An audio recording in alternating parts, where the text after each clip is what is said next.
Yo, what up? We are. Anyways, we're hanging out at the Turkey Trot here in Miami, Happy Florida. Thanksgiving. Happy Thanksgiving. We set up a Team Soul booth. We're going to be doing like a little challenge here to promote the gym and offer a free month to people who have the best time in a workout. Little concept 2 burpee thing, just to activate the gym and be a part of the community. We want to take this opportunity to, first of all, show our gratitude and thanks. Thank you, Because guys. it is Thanksgiving. And to talk a little bit about training for next week. But most importantly, we've had a consistent question from a lot of you guys who have been following TST both locally and remotely. And the topic is this word scaling and what that should look like, and should people be scaling TST workouts. You know, we've had people ask questions like, should they even be doing TST if they are scaling? So Lou and I wanted to take some time and talk about that a little bit, right? Yeah. So first of all, the answer is yes. You should still be doing TST workouts. Yeah. But it's, when it comes to scaling, a lot is dependent on the movement. And for some of you guys, it's not even movement. It's equipment needs or logistics, space. I can't do a 200-meter sled push because I can only push the sled for 15 feet, things like that. Those are like completely different topics than what we're talking about. And for almost everything that does come up, equipment-wise, if you have scaling needs, that's what our private Facebook group's for. And almost always we will change that sort of stuff for you. I think what we're talking about more is modifications needed due to limitations in your movement or your strength or injury, things like that. Right. So we talked about, or I talked about this a little bit in my first video that I posted, the word scaling and how we would prefer to always talk about progressions rather than scaling down. I feel like the term scale down, it like people automatically have these like arbitrary scales for things. Again, a quick example: for every one muscle up, you have to do X amount of pull-ups and X amount of dips, which that concept makes sense, but really the needs that each individual have are very different. And there's not always a straight line between muscle-ups, dips, and pull-ups and dips and performing a muscle-up. Right.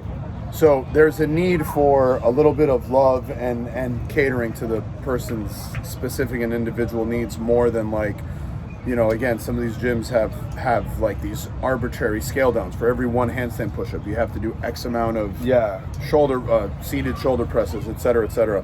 We would prefer a more customized approach, and that's why we like using the word progressions rather than scale down. A lot of typical scale downs are these static movements that you don't progress through. It's if you have a muscle up, you do your fucking muscle up.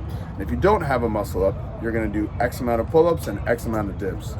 And really that's something that should forever be evolving with the individual. So to talk about the specifics in regards to TST, everything that is programmed in your guys' design has an intended stimulus.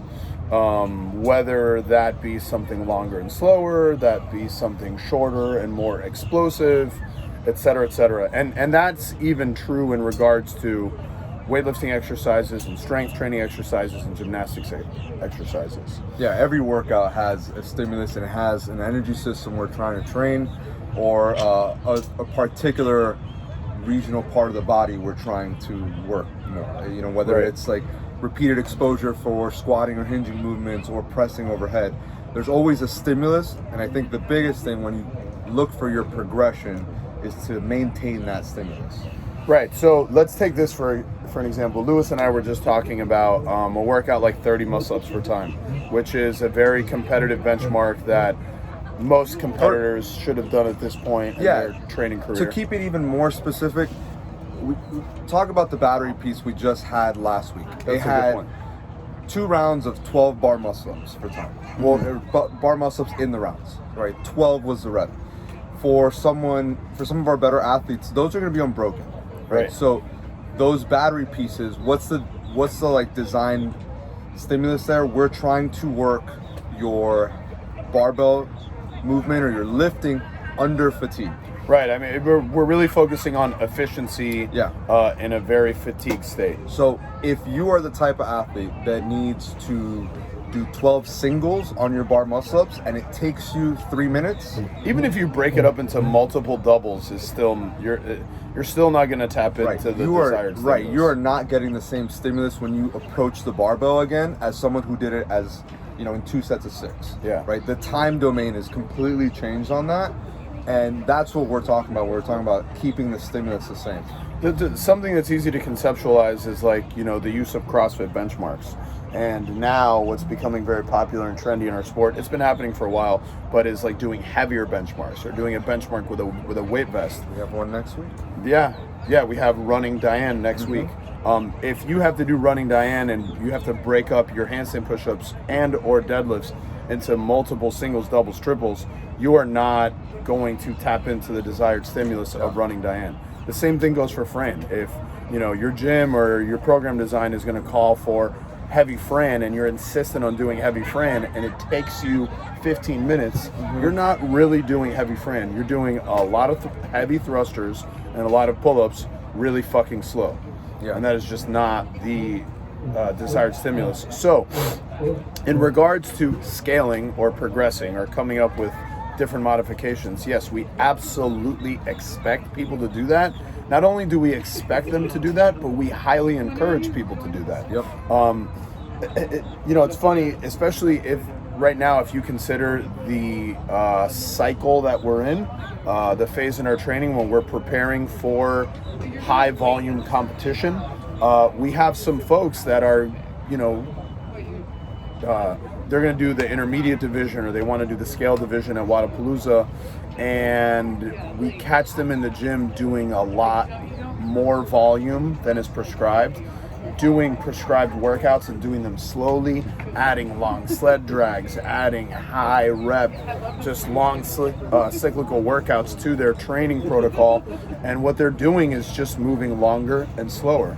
All the while, folks that are going to be competing in those divisions are doing things like fucking devil presses with 20-pound dumbbells and moving at a very reckless pace. Their intensity factor is so high. By the time you get to the event, you're not going to be able to tap into that stimulus because you haven't really trained it the whole training cycle.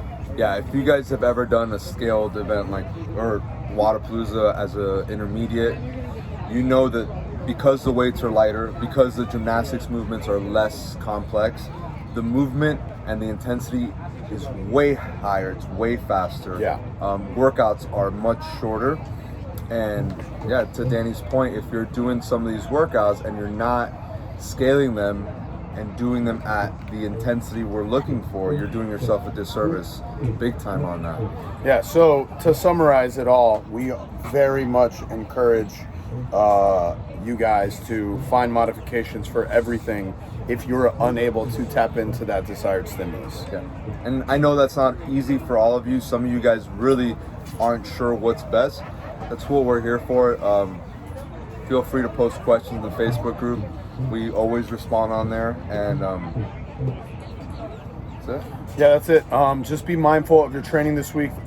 This week in training, you're gonna see a lot of excessive hip hinging, especially Friday, Saturday. So I was gonna say that there's gonna be repeated exposure on multiple days. What's up, man?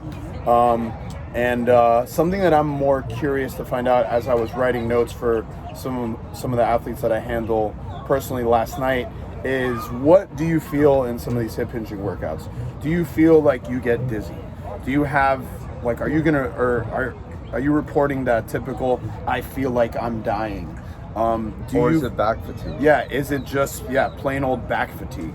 What happens first before the wheels start to fall off? You want to start dialing into that so our coaches can help you assess what's going on a bit better, rather than just saying, when it's these workouts that have multiple hip hinging movements, I just suck at them. Start to identify how you feel and why that is so we can better help you. And go ahead. Keep in mind, like we don't always program repeated exposure on back-to-back days, but we are prepping for an event, and it is very common, especially in a 3-day event, to touch similar or almost the exact same movements multiple times in a 3-day weekend. So yes, sometimes we will have running Friday and Saturday. Sometimes we will have a hinging movement Friday and a deadlift Saturday. Yeah. It's gonna happen. We know it's happening. It's not like an oversight on our fault.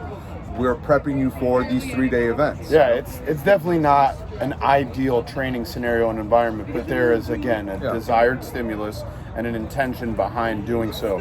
And there will be people who are going to struggle through that, and some of you guys may not even be able to do that because history of back injuries. So I use myself as an example. I would not be able to do that, and I would have to make my own modifications. Again, utilize the group, talk to the coaches on the floor, and we'll help you come up with those modifications.